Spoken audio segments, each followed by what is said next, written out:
Bonjour, je suis Aïcha Boursas, prof de français au collège Halima Sedia de l'Académie régionale d'éducation et de formation Laayoune Boujdour Shtaqi El Hamra.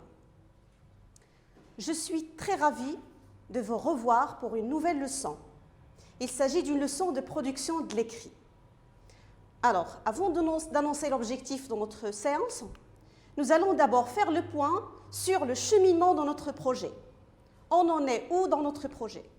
Eh bien, pendant la première séquence, tu as élaboré la structure ou le canevas de ton projet, un canevas à suivre au long des autres séquences.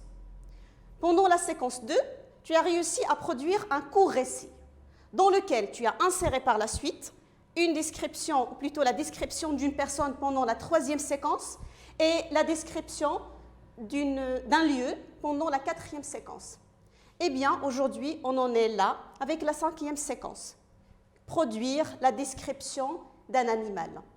Ça veut dire qu'aujourd'hui, on va clore notre séquence numéro 5 avec une séance de production de l'écrit. Pendant cette séance, nous allons produire la description d'un animal, ensuite l'insérer dans un récit. Bien, avant de commencer, nous allons faire d'abord la correction de l'exercice que je vous ai déjà proposé pendant la séance de lecture. Bon, je lis la consigne. Lis la description de cette chèvre. Ensuite, souligne les parties de son corps et précise leurs caractérisants. Nous allons d'abord dégager les parties citées dans le texte, ça veut dire les parties du corps de la chèvre. Ensuite, on va chercher les moyens de la caractérisation et utiliser pour décrire chacune de ces parties. Donc, premièrement, nous avons les yeux. Très bien. Ensuite, on a la barbiche, les sabots, et puis les cornes. Oui, on a aussi les poils. Et pour moyen de caractérisation, pour caractériser ou décrire les yeux, on a utilisé l'adjectif doux. Pour caractériser la barbiche, on a utilisé le complément de nom introduit par la préposition de sous-officier. Bravo. Les sabots noirs et luisants, donc les sabots qui se trouvent aux extrémités de chacune des pattes. Ensuite, on a des cornes petites, un adjectif qualificatif. Et comme on a toujours répété, l'adjectif qualificatif s'accorde en genre et en nombre avec le nom auquel il se rapporte. Donc, corne qui est féminin pluriel, petite aussi qui porte la marque du féminin pluriel, le ES. On a des longs poils blancs, donc adjectif long, et un adjectif de couleur blanc. J'espère que tu as réussi à faire l'exercice et à le corriger. Ensuite, on passe à notre leçon pour aujourd'hui. Donc, je vous propose le texte suivant. Donc, comme départ, on lit le texte. Un cadeau, pas comme les autres. Ce matin-là, je me réveillais avant tout le monde, même avant ma mère qui devait préparer le petit déjeuner pour papa.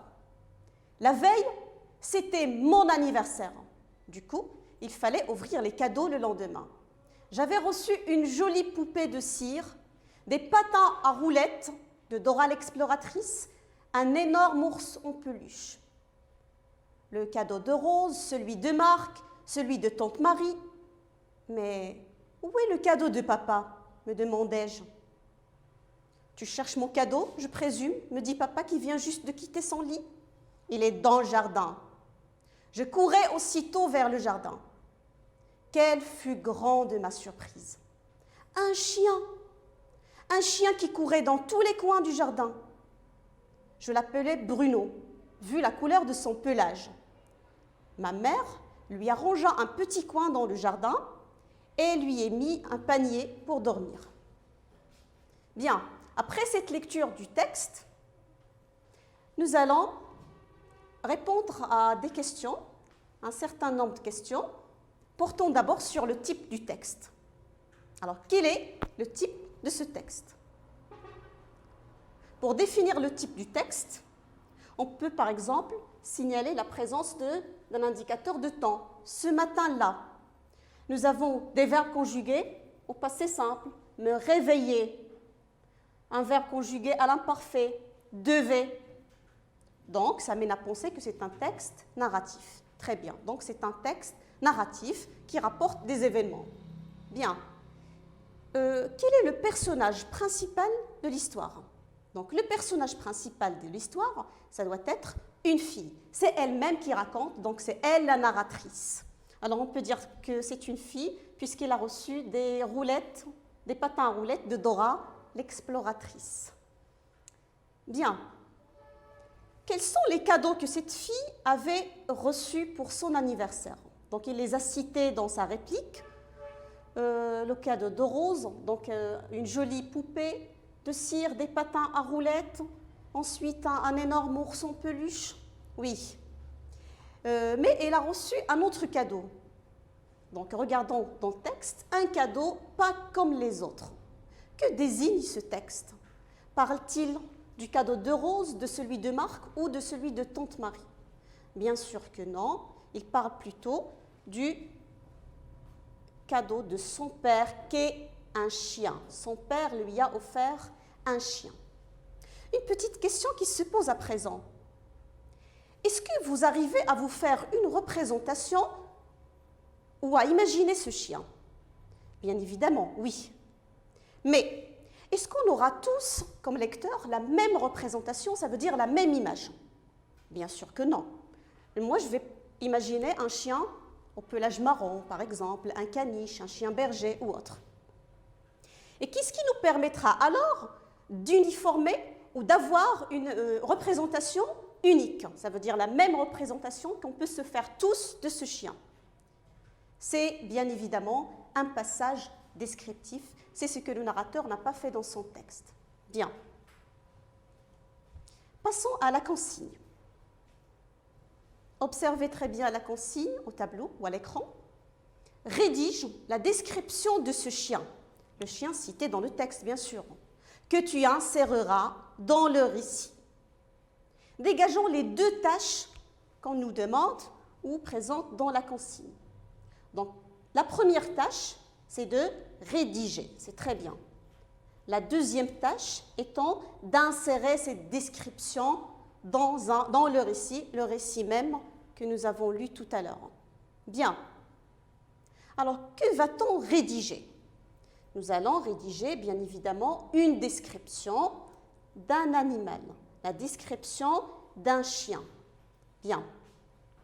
Passons maintenant à préciser ce qu'il nous faut pour effectuer cette tâche ou ces deux tâches. Donc, premièrement, une description implique de choisir un ordre. Pour réussir une description, il faut choisir un ordre. Donc, je dois choisir un ordre ou un sens de la description. Comme on a dit, comme on a découvert dans la leçon de lecture, on ne décrit pas comme ça, mais on choisit un ordre à suivre. Du haut vers le bas, du bas vers le haut, du général vers les détails, ou vice-versa. Je peux décrire du plus grand au plus petit, du plus important au moins important, etc. Donc, optons pour du général vers les détails, du général vers le particulier. Bien. À présent, quels sont les outils langagiers nécessaires pour produire cette description? Premièrement, il nous faudra connaître les parties du corps de l'animal à décrire. Ensuite, il faut savoir les caractérisants qu'on peut utiliser afin de décrire ces parties. Bien. Et bien sûr, n'oublions pas que le temps utilisé dans la description, c'est l'imparfait. Donc, je dois conjuguer les verbes dans mon texte à l'imparfait. Bien. Observons maintenant l'image suivante. Donc, ça vous aidera à préciser ou à reconnaître les parties du corps d'un chien à décrire. Donc, nous avons le pelage, c'est l'ensemble des poils qui couvrent sa peau. Nous avons le flanc, ce sont les côtés, donc le flanc droit et le flanc gauche, la queue, oui, les pattes antérieures et pattes postérieures, le museau, la truffe, les yeux et les oreilles. Bon, les caractérisants. quels sont les outils que je peux utiliser pour décrire. Et qu'est-ce que je vais décrire? Donc, premièrement, je peux donner des indications ou des caractérisants pour son comportement.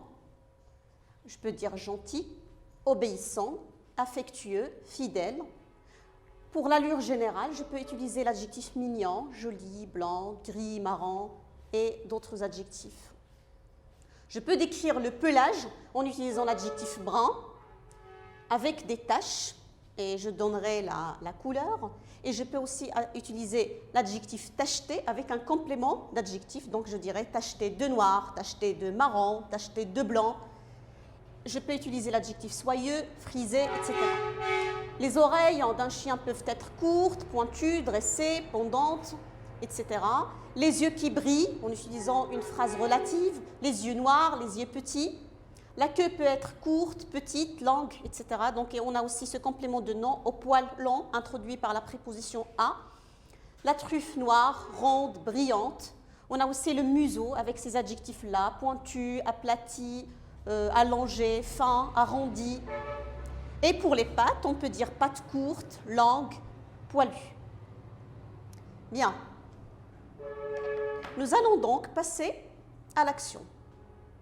On essaiera d'utiliser ces moyens dans la description pour réussir notre description.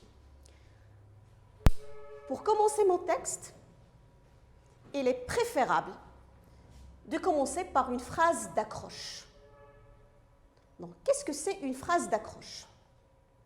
Une phrase d'accroche, c'est une phrase que j'utilise au début d'un texte, que ce soit un texte descriptif, narratif, informatif ou autre, qui me permet d'attirer l'attention de mon interlocuteur et de gagner son intérêt. Par exemple, dans mon texte, je peux m'adresser vivement à mon locuteur en disant « Sais-tu à quoi ressemble mon chien ?» sous forme d'une phrase interrogative. Eh bien, et je commence ma description. Ou autrement dit, je peux dire « J'adore mon nouveau compagnon » sous forme d'une phrase exclamative.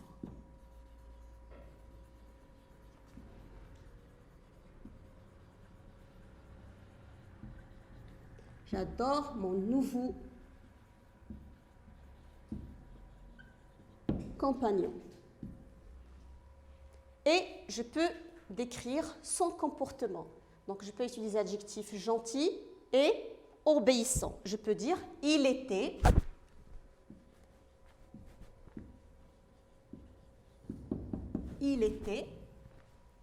gentil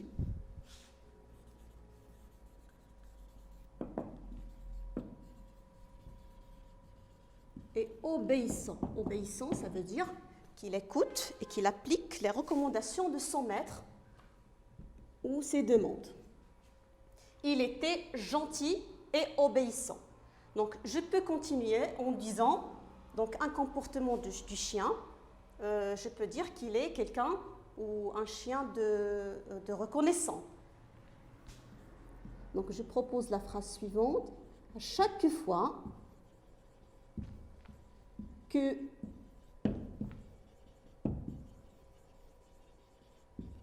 je lui offrais, donc ici c'est la première personne, je lui offrais son assiette.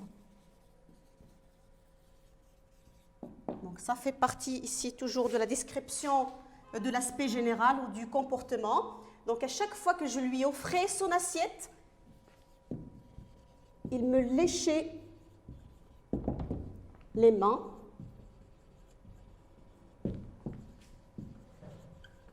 en signe de reconnaissance.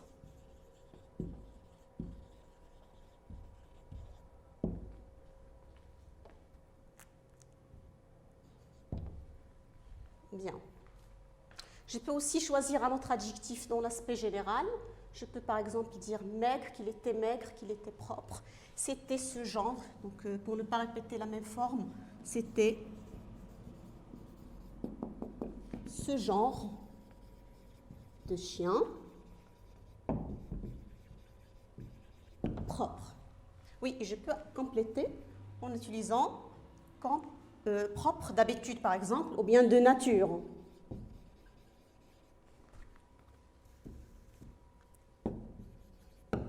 Bon. Donc, passons aux détails. Il avait le pelage, donc comme on a dit dans le texte, on a dit qu'il avait appelé Bruno, vu son pelage brun. Donc on va garder, on ne va pas changer l'information, on va dire il avait le pelage brun et frisé, par exemple. Il avait, donc je garde le même paragraphe,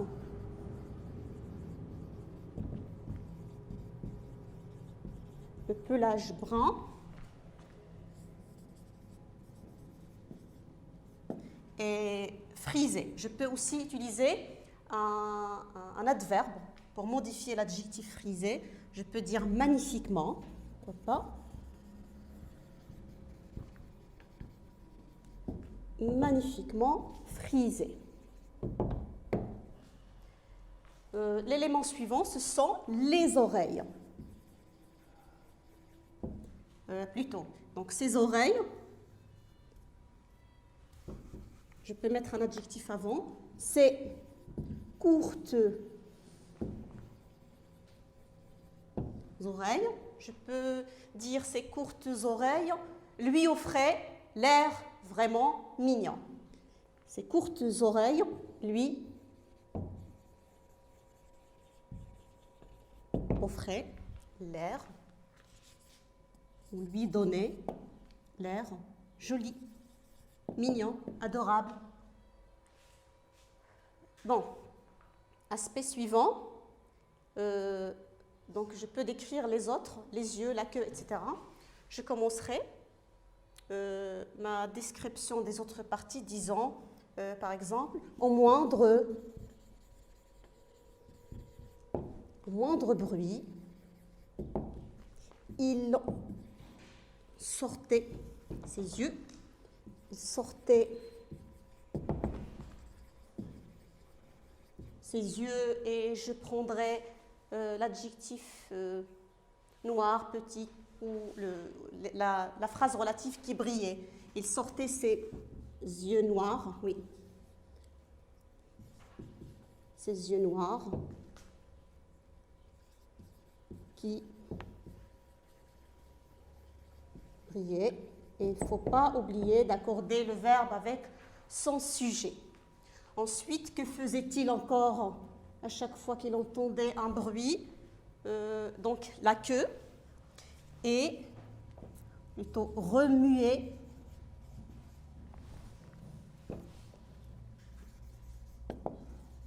sa queue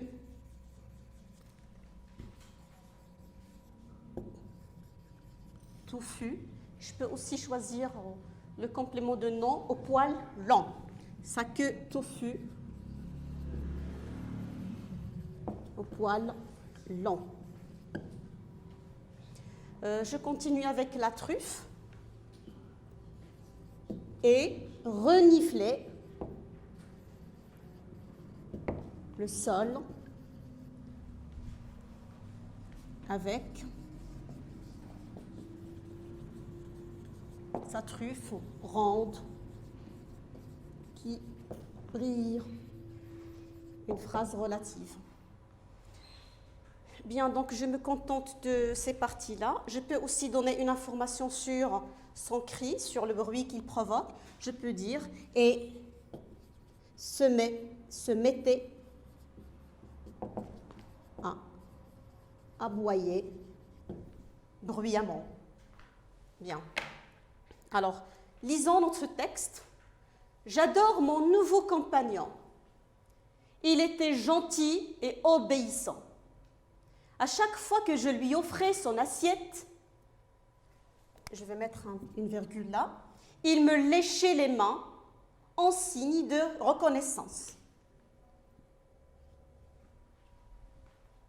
C'était ce genre de chien propre de nature. Il avait le pelage brun et magnifiquement frisé. Ses courtes oreilles lui offraient l'air joli. Au moindre bruit, il sortait ses yeux noirs qui brillaient. remuer sa queue touffue au poil long et renifler le sol avec sa truffe ronde qui brillait et se mettait à aboyer. Donc je vais mettre ce verbe à l'imparfait et ici c'est une virgule. Voilà. Donc, première tâche accomplie. Passons à la deuxième qui consiste à insérer la description dans notre récit. Où va-t-on donc insérer notre texte ou notre description? Lisons la dernière partie. Quelle fut grande ma surprise! Un chien qui courait dans tous les coins du jardin. Par exemple, je peux l'insérer là. Je l'appelais Bruno, vu la couleur de son pelage. Je peux aussi mettre cette description ici. Ma mère lui arrangea un petit coin dans le jardin et lui ai mis un panier pour dormir. Et pourquoi pas, je peux mettre mon texte à la fin, juste après le récit. Bon. À toi de jouer maintenant. Voilà une consigne que tu appliqueras chez toi, sur ton cahier. Tu as déjà rédigé un court récit dans lequel tu as cité un animal. Tu te rappelles bien, dans le récit que tu as produit, tu as parlé d'un animal. Essaye de rédiger sa description, puis insère-la à ton tour dans ton récit. Bon, notre leçon de production de l'écrit figure aux pages 156-157. Bon, alors je te remercie pour ton attention. J'espère bien que notre leçon pour aujourd'hui avait été claire et simple pour toi. Je te souhaite bon courage.